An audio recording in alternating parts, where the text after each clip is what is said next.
પ્રેસના મિત્રોનો, print media અને electronic મીડિયાના મિત્રોનો આભાર વ્યક્ત કરું છું.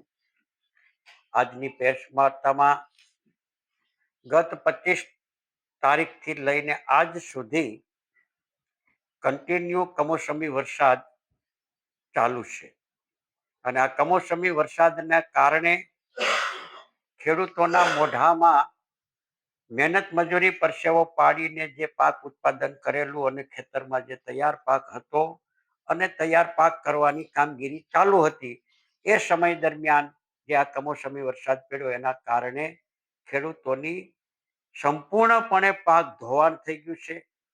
મગફળી હોય, સોયાબીન હોય, કપાસ હોય, આ જ પ્રકારે અન્ય પાકોનું જે વાવેતર જે ખેડૂતોએ કર્યું છે, આ બધા પાકોને સંપૂર્ણપણે 100% નાશ પામ્યા છે. ખેતરોની અંદર મગફળી તરે, પાણીમાં તણાઈને જાય. જે મગફળી ખેડૂતોએ તૈયાર કરી છે અને ઢગલાઓ જે હતા એ પાણીમાં તણાઈ ગયા છે, એ સાચવી શક્યા નહીં. પાથરા આજે પણ ખેડૂતોના ખેતરની અંદર પડ્યા છે અને એ પાથરાઓ આજે પણ માની લો કે મગફળીથી અને ખેતરની અંદર તરે છે અને સંપૂર્ણપણે એ પલળી અને શું કહેવાય ભૂકો થઈ ગયા છે અને એમાં દુર્ગંધ આવે આ પ્રકારની સ્થિતિનું વાવેતર થયું છે. સ્થિતિ ઊભી થઈ છે અને ખેડૂતો એટલી બધી ભારે મુશ્કેલીમાં મુકાણા છે કે શબ્દોમાં એનું વર્ણન ન થઈ શકે. ત્યારે રાજ્ય સરકારે જે રીતે પરિપત્ર કરીને નુકસાનીનું સર્વે કરવા માટેની જે જાહેરાત કરી છે, એમાં બે પરિપત્રો કર્યા છે રાજ્ય સરકારે. એક તો ખેતી નિયામક કચેરી ગુજરાત રાજ્ય ગાંધીનગર દ્વારા ખેતી નિયામક દ્વારા પરિપત્ર કર્યો છે 28/10/2025 ના રોજ. અને આ પરિપત્રને આધારે જિલ્લા કલેક્ટર અને જિલ્લા વિકાસ અધિકારીએ પણ પરિપત્ર કર્યો છે 29/10/2025 ના. આ બંને પરિપત્રોમાં વિસંગતતાઓ દેખાય છે અને એ વિસંગતતાઓ દેખાય એ છે કે જે પરિપત્રની અંદર જણાવરાયું છે, ખેતી નિયામક એમ કહે છે કે 20 દિવસની અંદર સર્વે કરીને તમારે જાણ કરવાની રહેશે અને ત્યારબાદ જિલ્લા કક્ષાએથી જિલ્લા ખેતીવાડી અધિકારી શ્રીએ ટીમો બનાવીને વિગતવાર સર્વે કરાવવાનો રહેશે અને આ ડિટેલ સર્વેના ભાગરૂપે અસરગ્રસ્ત વિસ્તાર પૈકીના તમામ સર્વે નંબરમાં ડિજિટલ સર્વે દિન 20માં પૂર્ણ કરવાનો રહેશે. આ ખેતી નિયામક જણાવે છે. હવે કલેક્ટર શ્રીએ જે પરિપત્ર કર્યો છે એ પરિપત્રની અંદર કલેક્ટર એ કહે છે કે આ કામગીરી ખૂબ જ અગત્યની તથા સમય મર્યાદામાં પૂર્ણ કરવાની હોય. અસરગ્રસ્ત ગ્રામ વિસ્તારની સ્થળ ખરાઈ કરી સર્વેની કામગીરીની ફોટોગ્રાફી અને અન્ય સાધનિક કાગળો તાલુકા કક્ષાએ રેકલ જાળવણી કરવાની રહેશે અને તાત્કાલિક સર્વેની કામગીરી હાથ ધરી દિન 7માં પૂર્ણ કરવા વિનંતી હુકમ કરવામાં આવ્યો છે. તો આ પરિપત્ર કલેક્ટરે કર્યો છે એ સાચો કે ખેતી નિયામકે કર્યો છે એ સાચો? રાજ્યના કૃષિ મંત્રીશ્રીએ જે વિભાગ એના કૃષિ મંત્રી છે એના વિભાગે પણ જાહેરાત કરી કે 20 દિવસની અંદર પરિપત્રમાં જોગવાઈ કરી અને પોતે મંત્રીશ્રી 7 દિવસની સૂચના આપે, તો સાચું શું? જે રીતે સર્વેની ટીમો તૈયાર કરવામાં આવી છે અને એ ટીમોનું અને સર્વેની ગાઈડલાઈન જે નક્કી કરવામાં આવી છે એ જોતા તો આવનારા દિવસોની અંદર મોટે પાયે ખેડૂતો વધારે મુશ્કેલીમાં મુકાય એ પરિસ્થિતિનું નિર્માણ થયું છે. એમાંય રાજ્ય સરકારે આ વખતે વિભાગે સરકારે નક્કી કર્યું છે કે ગ્રામ સેવક મારફત સર્વે કરાવવાનું, જેને જવાબદારી સોંપી. હવે એક ગ્રામ સેવકની નીચે પોતાના સેજાના ગામો લગભગ 7 થી 10 ગામો આવે છે.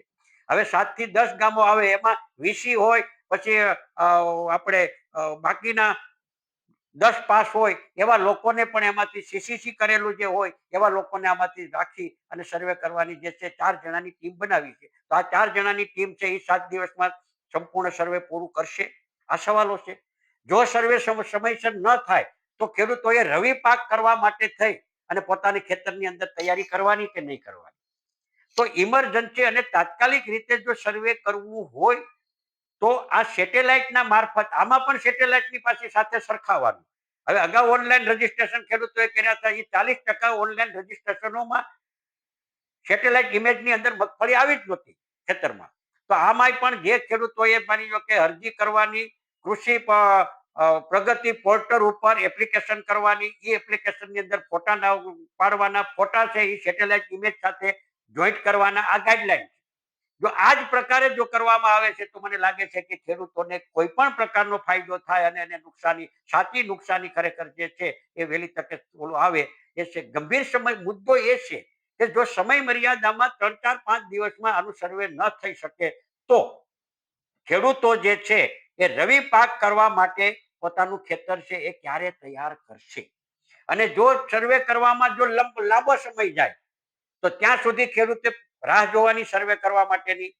આ બંને પ્રશ્નો જે છે વિરોધાભાસ જે હોય છે. ત્યારે મારી માંગણી છે ઉના તાલુકા અને ગીર સોમનાથ જિલ્લાની અંદર રાજ્ય સરકાર પાસે કે કૃષિ પ્રગતિ પોર્ટલ ઉપર એપ્લિકેશન ન કરતા ઓફલાઈન થી ખેડૂતના ખેતરે જઈને ફોટા પાડીને અક્ષાંશ રેખાંશના ફોટા પાડી અને રેકોર્ડ ઉપર ફોટા પાડી અને ઓફલાઈન થી સર્વે કરવામાં આવે તો જ મને લાગે છે કે તાત્કાલિક અસરથી કરવામાં આવે. એટલે માંગણી કરીએ છીએ કે જે સર્વે ટીમ કરવામાં આવી છે. અને બીજો મુદ્દો એ છે કે એક ગ્રામ સેવકને એક ટીમને 2 ગામોની જવાબદારી સોંપવી જોઈએ કે જેથી કરીને તાત્કાલિક અસરથી થાય. આ જે ટીમો દ્વારા છે વહેલી તકે સર્વે કરવામાં થવાનું નથી. અને બીજી માંગણી એ છે કે જે પ્રકારે રાજ્ય સરકારના પદાધિકારીઓ, સંસદ સભ્યો, ધારાસભ્યો, એમના મંત્રીશ્રીઓ ખેતરે જઈને જે રીતે માની લો કે અત્યારે જોઈ અને જે રીતે ફોટોગ્રાફી કરીને જાહેરાતો કરે છે એ પોતે સ્વીકારે છે. હવે પોતે સ્વીકારે છે છતાં માની લો કે રાજ્ય સરકાર જે છે તો પોતાના ધારાસભ્યો હોય, પોતાના સંસદ સભ્યો હોય, પોતાના પદાધિકારીઓ હોય એ વાડીએ ખેતરે જઈને બતાવે છે કે આ મગફળી તો સંપૂર્ણ નાશ પામી છે, આમાં તો વાસ આવે છે, આમાં તો માની લો કે સંપૂર્ણપણે ખેડૂતો પાયમાલ થઈ ગયા છે, ખેડૂતોનું સર્વસ્વ લૂંટાઈ ગયું છે. આવું ભાજપના પદાધિકારીઓ કહે તો વિપક્ષ પણ એ જ કહે છે કે ખેડૂતોનું સર્વસ્વ લૂંટાઈ ગયું છે. હવે સર્વસ્વ જયારે લૂંટાઈ ગયું છે તો સર્વેનું શા માટે? રાજ્ય સરકાર નક્કી કરીને સીધું એમના ખાતામાં જમા કરવા જોઈએ.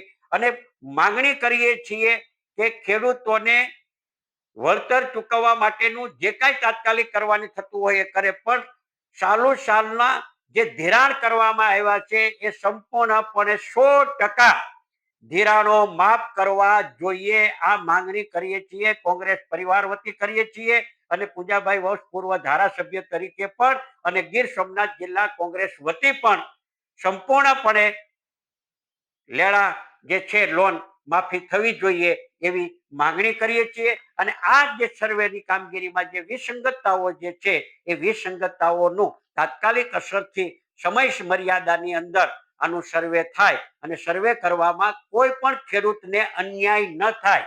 તો તે વાવાઝોડાની અંદર જે રીતે માની લો કે સર્વે કરવામાં ગેરરીતિઓ આચરવામાં આવી હતી એ જ પ્રકારની પાછી પરિસ્થિતિ આ વખતે ખેડૂતોની સાથે ન થાય એવું આપના ચેનલના માધ્યમ દ્વારા હું રાજ્ય સરકાર અને ગીર સોમનાથ જિલ્લા વહીવટી તંત્રને વિનંતી કરું છું. અને કોઈ પણ ખેડૂત અથવા કોઈ પણ નાની મોટી ભૂલ કે ક્ષતિ હોય તો એ ખેડૂતોને તાત્કાલિક અસરથી એનો સુધારો કરીને એને સંપૂર્ણપણે ન્યાય આપવામાં આવે અને ટૂંકા ગાળામાં સર્વે કરીને ખેડૂતો ગીર સોમનાથ જિલ્લાના ખેડૂતો પોતાની જમીન તાત્કાલિક સાફ સફાઈ કરીને રવિ પાકનું વાવેતર કરી શકે એ પ્રકારનું આયોજન સરકારે અને જિલ્લા વહીવટી તંત્રએ કરવું જોઈએ. મારું નામ સિંગોડ નરસિંહભાઈ બીજલભાઈ, ગામ કેસરિયા, તાલુકો ઉના, જિલ્લો ગીર સોમનાથ. અમારે કાલે તારીખ 28ના રોજ પદાધિકારીઓ પ્રધાન કક્ષાના ડેલિગેશન આવેલા. તે આ ખેડૂતોને જે ખાના ખરાબી સર્જાણી તેને જાયજો લેવા આવેલા.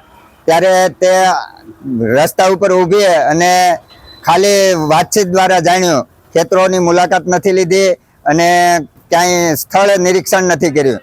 એવી રીતની ઉડતી મુલાકાત લઈ અને તે આ લોકોને મળી અને ચાલ્યા ગયા. કોઈ અધિકારી કે પદાધિકારીઓ સ્થળ મુલાકાતે ગયેલા નથી. અતિશય ખાના ખરાબી છે. લોકોને રાહત પેકત મળવી જોઈએ અને ખેડૂતોને ભયંકરમાં ભયંકર નુકસાન છે.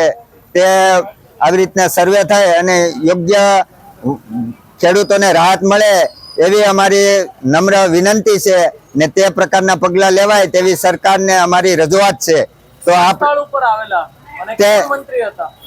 આજે કાલે જે મંત્રી શ્રી આવેલા તેમાં અર્જુન મોઢવાડિયા, પ્રદ્યુમનસિંહ વાજા અને રાજેશભાઈ ચુડાસમા, શિવાભાઈ સોલંકી,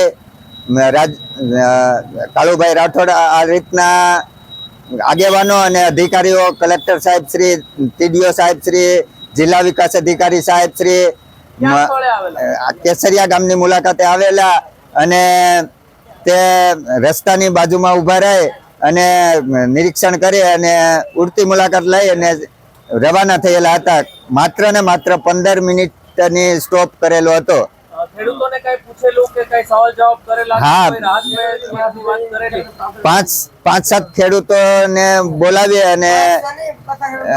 બોલાવીને વાતચીત કરેલી અને કેવી નુકસાની છે તેનો તાગ મેળવેલો પ્રધાનશ્રીએ અને અધિકારીશ્રીએ મેળવેલ હતો.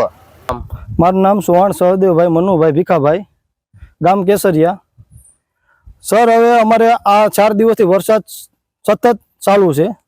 અત્યારે મારે 40 વીઘાનું વાવેતર કપાસથી માંડવી મગફળીનું બધું હેરાન ને બેકાર થઈ ગયું. હમણાં રાજકારણે લોકો આવ્યા હતા, રાજેશભાઈ ચુડાસમા, પછી અર્જુન મોઢવાડિયા, પ્રદીપસિંહ વાજા, એ લોકો બધા આવ્યા હતા. તો એ ગામમાં કેસરી આવી ઝાપે જઈને વયા જાય તો કોઈ એનો કઈ મતલબ નથી.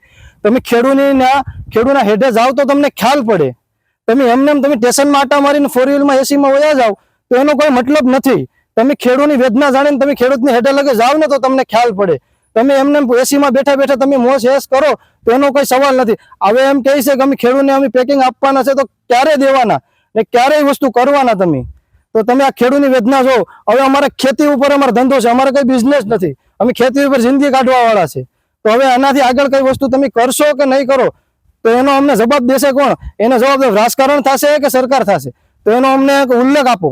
કેમ કે અમે આમને મરાઈ ગયા તો હવે આને અમારે 40 વીઘાનું અમને એનું વળતર લેવા કેની પાસે જશું? જ્યારે અમે અમારે થાલ પાકે ત્યારે અમે અમારા કોઈ વેપારી પાસે જાય તો એ લોકો એમ કહેવા માંગે છે કે આનો અમારે હવા શેક કરવી પડશે, આમાં ખાવડ છે, આમાં તે છે. તો ત્યારે એ લોકો તમે ભાવતાલ અમારો કરો છો તો અત્યારે શું કરવાનું? અત્યારે અમારો ભાવતાલ કોણ કરશે? સરકાર કરશે કે કોઈ નેતા કરશે? તો એનો જવાબ અમને દેવા વાળો કોઈ છે અત્યારે? તો એ જરાક જાગો. તમને અમે વિનંતી કરીએ છીએ એટલી કે અમારે આ ખેડૂતની વેદના જરાક જોવો, એટલે તમે વિનંતી કરીએ છીએ. જય હિન્દ, જય ભારત. તમારું નામ? મારું નામ સિંગોડ કાજલબેન મહેશભાઈ, ગામ કેસરિયા, તાલુકો ઉના, જિલ્લો ગીર સોમનાથ. અમારી ખેતરની પરિસ્થિતિ જોઈ લો. પેલા પાથરા આપી જાય ગયા ને માંડવી, મારે નાની નાની છોકરીઓ છે, એનો અમને કોઈ હલ તો જોઈએ ને. માલઢોરને હું નાખવું, અમારે હું ખાવું, મારા બાળ બચ્ચાને હું ખવડાવવું? અમારી પોઝિશન તો જો, અમારો આમ તો કોક જો. અમારે આવા ને આવા 3 ખેતર આમને આમ થઈ ગયા છે. એક જરાય નિરણ નથી તો માલને ક્યાં મૂકવા જવા? નાના નાના બાળકોને ક્યાં મૂકવા જવા? અમારી પરિસ્થિતિ તો કોક જાણવા આવો, કોક જોવા આવો તો એને ખબર પડે કે આ લોકોને માથે હું દુઃખ છે. અમારે દાળિયા કોઈ નો આવે, આવવાનું કામ ખેતરમાં કેમ કરવું? કેમ કે એટલે તો ખૂટી જવાય. જમીનમાં કામ જ નથી થતું કેમ કે વરસાદ એમને હાલો જ આવે. પછી બંધ થવાનું તો નક્કી ક્યારે એ કઈ ખબર જ નથી. ક્યારે બંધ થાય, ક્યારે આમાંથી નીકળશું, ક્યારે વાવેતર થાય, એનું કોઈ હલ અમને કંઈક પણ રસ્તો, કંઈક પણ અમને કંઈક હલ કાઢી આપો, કંઈક પણ જોવા આવો કે આ લોકોની પરિસ્થિતિ. તમારા ગામમાં અહીંયા વાડી સુધી આવેલા ખરા? વાડી સુધી કોઈ નથી. ગામ સુધી આવી મીટિંગ કરીને વયા ગયા છે, કોઈ ખેતરે જોવા આવ્યા નથી. બરોબર, અમને તો શું ખબર હોય કે ક્યારે કોણ આવીને વયા જાય? અમને તો કઈ ખબર ન હોય. અમને એ કઈ ખબર નથી. ગામમાં આવીને વયા ગયા છે મીટિંગ કરીને. અમારા ખેતર સુધી કોઈ પણ આવેલા નથી.